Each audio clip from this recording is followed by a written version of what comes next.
आदिलक्ष्मी नमस्तेस्तु परब्रह्मस्वरूपिणी यशो देहि धनं देहि सर्वकामांश्च देहि मे सन्तानलक्ष्मी नमस्तेस्तु पुत्रपौत्रप्रदायिनी पुत्रां देहि धनं देहि सर्वकामांश्च देहि मे विद्यालक्ष्मी नमस्तेस्तु ब्रह्मविद्यास्वरूपिणी विद्यां देहि कलां देहि सर्वकामांश्च देहि मे धनलक्ष्मी नमस्तेस्तु सर्वदारिद्र्यनाशिनी धनं देहि श्रियं देहि सर्वकामांश्च देहि मे धान्यलक्ष्मी नमस्तेस्तु सर्वाभरणभूषिते धान्यं देहि धनं देहि सर्वकामांश्च देहि मे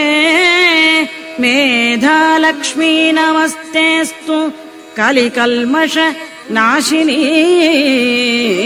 प्रज्ञां देहि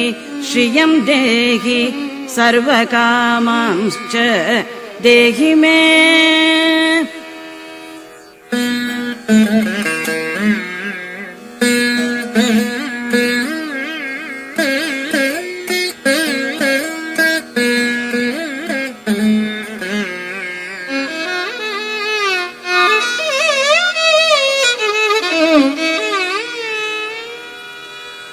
गजलक्ष्मी नमस्तेस्तु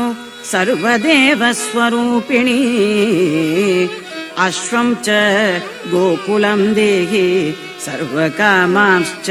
देहि मे वीरलक्ष्मी नमस्तेस्तु पराशक्तिस्वरूपिणी वीर्यं देहि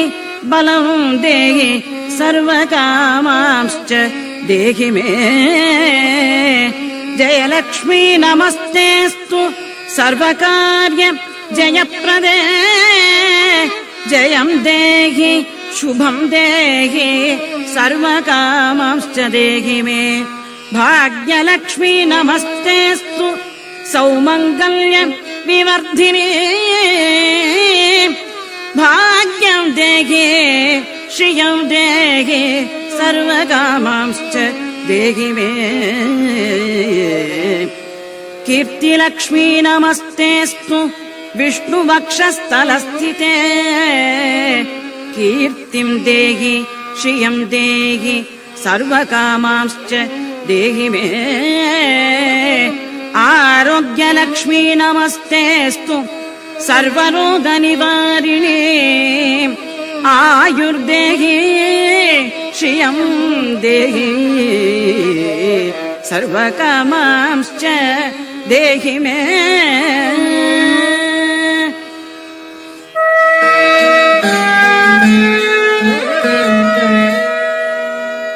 सिद्धलक्ष्मी नमस्तेस्तु सर्वसिद्धिप्रदायिनी सिद्धिं देहि श्रियं देहि सर्वकामांश्च देहि मे सौन्दर्यलक्ष्मी नमस्तेस्तु सर्वालङ्कारशोभिते रूपं देहि श्रियं देहि सर्वकामांश्च देहि मे साम्राज्यलक्ष्मी नमस्तेस्तु भुक्तिमुक्तिप्रदायिनी मोक्षं देहि श्रियं देहि सर्वकामांश्च देहि मे मङ्गले मङ्गलाधारे माङ्गल्ये मङ्गलप्रदे मङ्गलार्थं मङ्गलेशि माङ्गल्यं देहि मे सदा सर्वमङ्गल माङ्गल्ये शिवे सर्वार्थ साधिके शरण्ये त्र्यम्बके देवी नारायणपदा मम शत्रुविनाशाय दीपज्योतिर्नमोऽस्तु ते।